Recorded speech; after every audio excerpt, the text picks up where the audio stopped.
You play there? What is that? How do you call that folk music? I think it was Studs Terkel who asked Big Bill Brunzi, did he consider his blues music to be folk music? And Big Bill says, well, never heard no horse.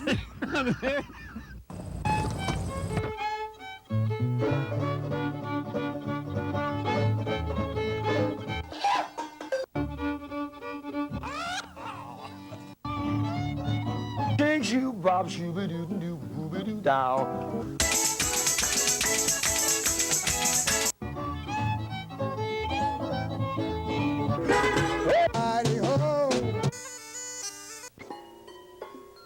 Bang!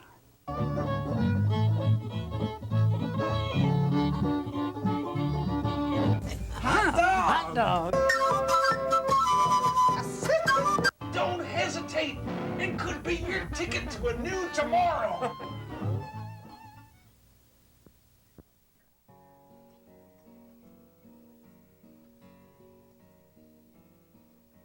When I was a little girl, I wished I was a boy. I tagged along behind the gang and wore my corduroys. Everybody said I only did it to annoy, but I was gonna be an engineer. Mama told me, can't you be a lady? Your duty is to make me the mother of a pearl. Wait until you're older, dear, and maybe you'll be glad that you're a girl. Dainty as a Dresden statue, gentle as a Jersey cow, smooth as silk gives creamy milk. Learn to coo, learn to moo, that's what you do to be a lady now. Well, when I went to school, I learned to write and how to read, some history, geography, and home economy. And typing is a skill that every girl is sure to need, to while away the extra time until the time to breed. Then they had the nerve to say, what would you like to be? I says, I'm gonna be an engineer. No, you only need to learn to be a lady. The duty isn't yours for to try and run the world. An engineer could never have a baby. Remember, dear, that you're a girl. She's smart for a woman. I wonder how she got that way. You get no choice, you get no voice. Just stay mum, pretend you're dumb, and that's how you come to be a lady today. Then Jimmy come along and we set up a conjugation. We were busy every night with love and recreation. I spent the day at work so he could get his education. Well, now he's an engineer. He says, I know you'll always be a lady. It's the duty of my darling to love me all her life. Could an engineer look after or obey me? Remember, dear, that you're my wife. Well, as soon as Jimmy got a job, I began again, and happy at me turret lay a year or so. And then, the morning that the twins were born, Jimmy says to them, kids, your mother was an engineer. You owe it to the kids to be a lady, dainty as a dish rag, faithful as a chow. Stay at home, you got to mind the baby. Remember, you're a mother now. Well, every time I turn around, there's something else to do. It's cook a meal, mend a sock, sweep a floor or two, holding out the potty when the baby wants to poo. I was gonna be an engineer. You know, I really wish that I could be a lady. I could do the lovely things that a lady's supposed to do. I wouldn't even mind if only they would pay me, and I could be a person too. What price for a woman? You buy her for a ring of gold.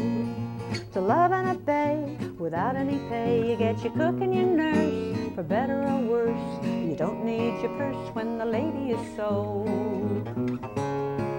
Ah, but now that times are harder and your Jimmy's got the sack, I went down to Vickers, they were glad to have me back. But I'm a third-class citizen, my wages tell me that, and I'm a first-class engineer. The boss, he says, we pay you as a lady. You know you only got the job 'cause I can't afford a man. With you I keep the profits high as may be. You're just a cheaper pair of hands. You got one fault, you're a woman. You're not worth the equal pay. A bit you're a tart, you're nothing but heart, shallow and vain. You got no brain, you even go down the drain like a lady today. Well, I listened to my mother and I joined a typing pool. I listened to my lover and I put him through his school. But if I listen to the boss, I'm just a bloody fool and an underpaid engineer. I've been a sucker ever since I was a baby, as a daughter, as a wife, as a mother and a dear. But I fight them as a woman, not a lady. Fight them as an engineer.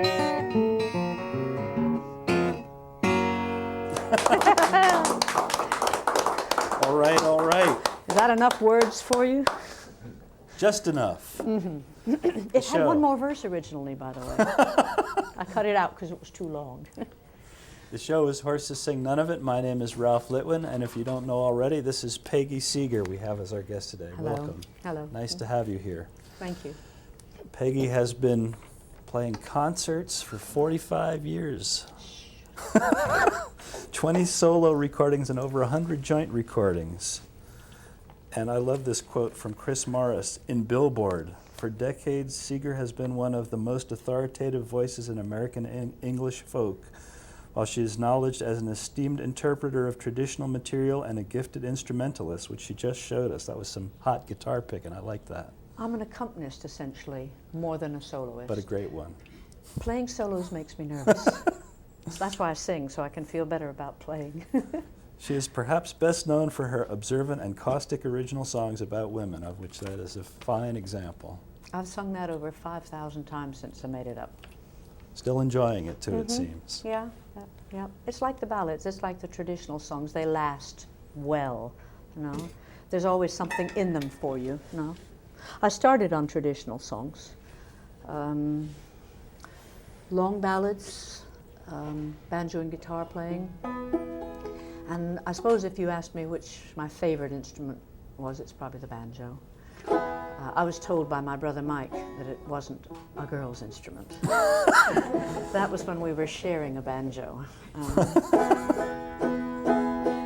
I'd like to play Little Birdie. Is that okay? Sure. Like a lot of American love songs, this is kind of like a philosophical piece. It's full of kind of little pieces of advice, ostensibly through talking to a little bird.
come from a famously musical family, and you also started a musical family. My sons both play music. When I went to England, where I got this funny accent that the Canadians think is Irish, when I went to England, I fell in love on my first day there with Ewan MacColl, who was 20 years my senior. And from him, I learned how to write songs, and I think became a singer. He needed me as much as I needed him. He was an unaccompanied singer, and I was the first person that he'd met who played an instrument that knew how to accompany his songs. You know, the Scottish and English, Irish songs had been unaccompanied for hundreds of years, and people over there were putting Leadbelly accompaniments and Woody Guthrie accompaniments to the English and Scottish songs, and it was, shall we say, interesting. So he was fascinated by the fact that we were a good combination, male, female, 40 years old, 20 years old, musically illiterate, but musically brilliant, musically literate, and musically passably brilliant. And I was from the middle class, he was from the working class, I was American, he was English. I mean, every possible combination. But I found that trying to accompany all of his songs on guitars and banjos didn't work. So I picked up this devilish little instrument. I actually began to learn it when I was pregnant with my second child. So I was learning to play it further and further out on my knees. This is the concertina, the English concertina. You don't pick this instrument up, it picks you up. It knocks you down first and then picks you up. But it's absolutely lovely. You can play. But I like to play things like this, which is called Blackthorn. Is this what you wanted to talk about? Fine. Okay. Okay. Whatever you want to talk about is yeah, what I want to talk about. I'm dying to play this because it's a nice acoustic in here. Beautiful.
How sad.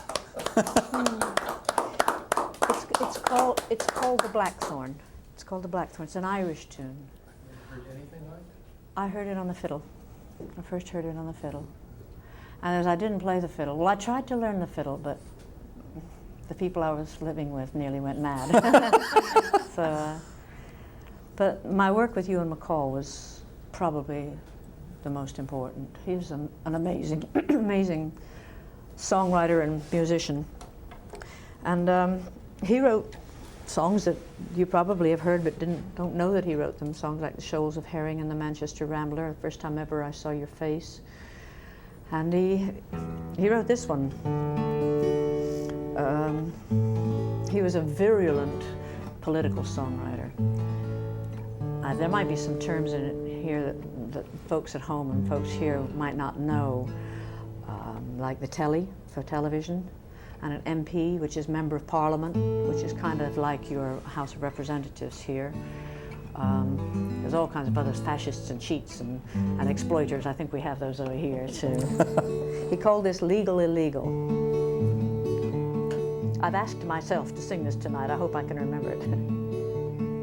Every time you pick up a newspaper, every time you switch on the TV, you can bet your old boots that at some point you'll see a high-ranking copper or else an MP calling on all who are British and free to stand up and defend law and order. It's illegal to rip off a payroll. It's illegal to hold up a train. But it's legal to rip off $1 million or two that comes from the labor that other folk do. To plunder the many on behalf of the few is a thing that is perfectly legal. It's illegal to kill off a landlord or to trespass upon his estate. But to charge a high rent for a slum is okay. To condemn men and women and children to stay in a hovel that's rotten with damp and decay is a thing that is perfectly legal. If your job turns you into a zombie, it's legal to feel some despair. But don't be aggressive, that is, if you're smart, and for Christ's sake, don't upset the old apple cart. Remember, the boss has your interests at heart, and it grieves him to see you unhappy. If you fashion a bomb in the kitchen, you're guilty of breaking the law. But a bloody great nuclear plant is okay, though plutonium processing hastens the day when this tight little isle may be blasted away. Nonetheless, it is perfectly legal. I don't know if you have gypsies here. It's illegal if you are a gypsy to camp by the side of the road. But it's proper and right for the rich and the great to live in a mansion and own an estate that was got from the people by pillage and rape. That's what they call a tradition. It's illegal to carve up your missus or put poison in your old man's tea. But poison the rivers, the seas, and the skies, and poison the mind of a nation with lies. If it's done in the interests of free enterprise, then it's proper and perfectly legal. It's legal to join a trade union, and to picket is one of your rights. But don't be offensive when scabs cross the line. Be nice to the coppers and keep this in mind. To picket effectively, that is a crime worse than if you had murdered your mother. It's legal to sing on the telly, but they make bloody sure that you don't. If you sing about racists and fascists and cheats and thieves in high places who live off the weak, and those who are selling us right up the creek, the twisters, the takers, the conmen, the fakers, the whole bloody gang of exploiters. It's a charming little song, isn't it? Charming, charming. Well, we'll see if the censors cut out. I haven't allowed you to say a word. I don't have much to say. I'm here to listen to you. Okay. Well, we were gonna do. How much more time do you reckon we have?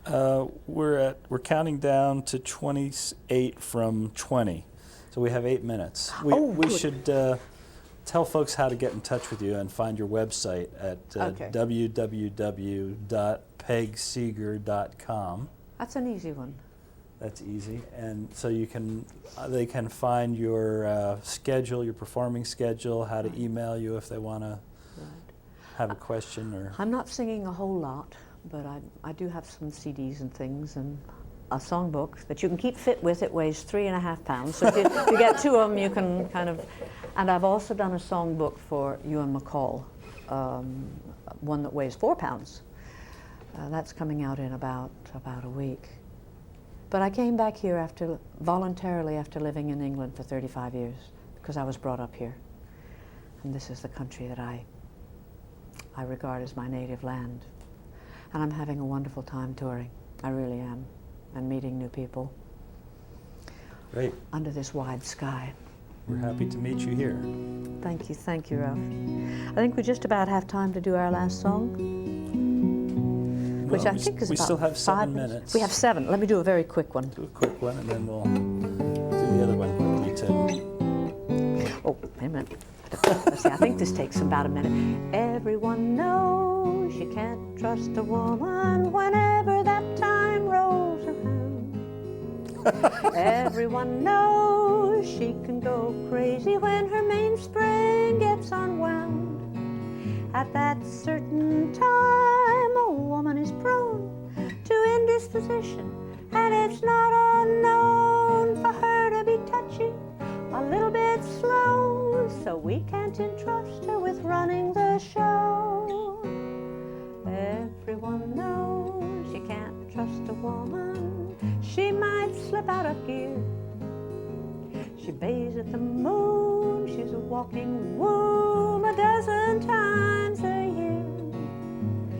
Low on ego, high on id, victim of her hormones, her mind's like a sieve. You can't trust a person who might flip her lid every 28 days. Everyone knows you can't trust a man whenever that time rolls around.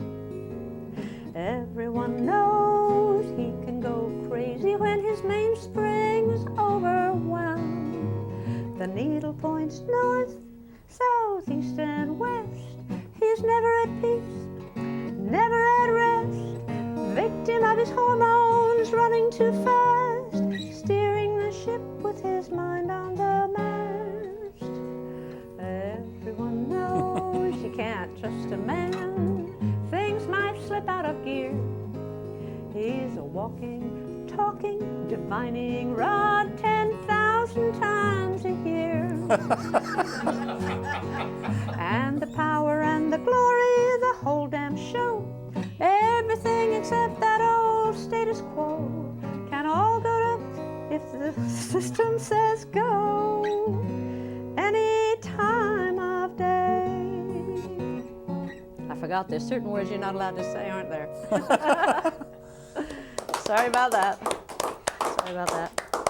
That sounds like a Peggy Seeger. It's a Peggy Seeger song. That's definitely a Peggy Seeger I song. think your number 10,000 might be low, though. You think? Oh, we love them, the dears, don't we? And we're ending with one which is ostensibly for people of advanced years. Obviously not us. Not us, no. I think about one of the best statements about old age is Betty Davis. She says, "Old age is not for sissies." Here's your chorus. Now, is this the right key? No, I don't think so. I think you Give me need the to right key. B flat. Chorus. You gonna sing? And folks at home gonna sing? How do I know my youth is all spent? My get up and go has got up and went. But in spite of it all, I'm able to grin when I think of the places my get up has been. Let's just launch into it.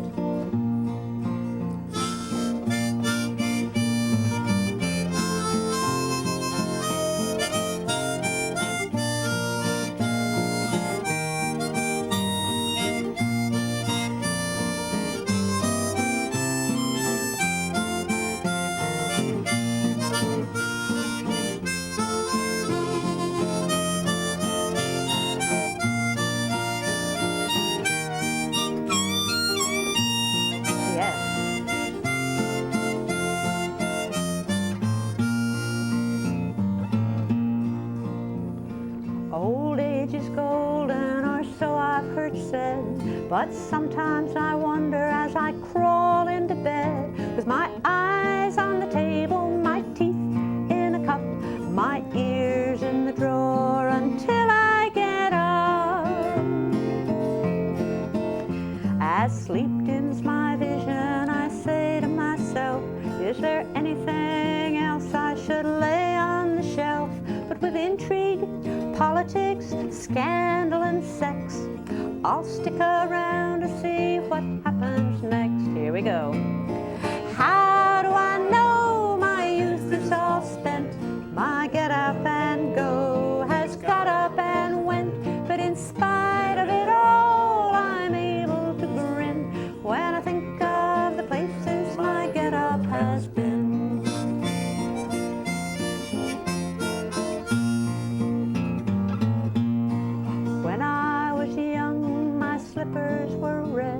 I could kick up my heels right over my head.